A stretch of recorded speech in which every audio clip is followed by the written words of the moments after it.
There's a proliferation of informal settlement, ladies and gentlemen. I'm sure you're going to be asking me questions about this. It's a problem everywhere in the world. It's not only unique to Gauteng. Everywhere in the world where development takes place, where people are migrating to the urban centers, you see the proliferation of informal settlement. You see it everywhere.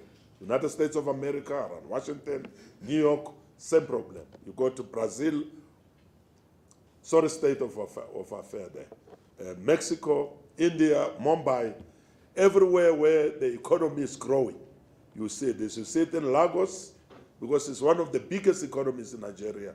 You see it there. They had to leave the capital town, basically shift the capital city from Lagos to Abuja. In Brazil, they had to move from Rio de Janeiro and then move to Brasilia. It is the situation generally in the world where development is taking place and rapid urbanization, and people are moving from rural areas to the urban centers. We are budgeting in this year resources to get the formalization of informal settlements underway, in the city of Tshwane and the city of Ekurhuleni are doing very well in this regard. We are basically will be joining them to extend this program, and hopefully we can bring basic services to some of this informal settlement. But some of them will have to be removed because they moved in there illegally. But ladies and gentlemen, it is going to be a mammoth task to remove more than 20,000 people, because once it reaches that magnitude, even if you wanted to, if you move them, you'll have to find them alternative accommodation.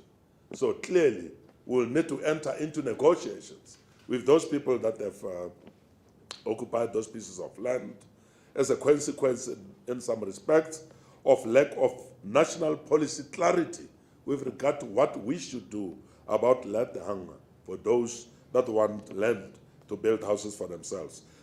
And if we were to go to court, the courts will say, but we have just developed policy for rapid land release program. When these people are looking for land, you do not have policy. So you are at fault not to have acted quicker enough to ensure that people have got access to land. As you know, ladies and gentlemen, the Constitutional Review Committee is now undertaking public hearings across the length and breadth of our country. We are part of the debate about land hunger in this country to address the land question once and for all. To that extent, our government in Gauteng has taken a decision that the second phase of the program that I'm leading, we are now going to be identifying land in the private hands, suitable and idling for human development. We are going to be getting this land, and whatever the Constitutional Review Committee will say, we are taking the land because there are portions of land that are idling, just sitting there for speculation or for future development of people that we do not know. We are going to take this land in line with Section 25 of the Constitution. If challenged, you are going to the Constitutional Court to contest it. And if we lose, then it means that the Constitutional Review Committee will have to look at amending the Constitution to ensure that the land is made available for humanity, because the land really belongs to human beings. It does not belong to individuals. Every human being needs a space to live, and we cannot tolerate a situation where few people have got more access to land and the majority are denied land, and therefore squatter around, squalor, very unhealthy, informal settlement, as it were.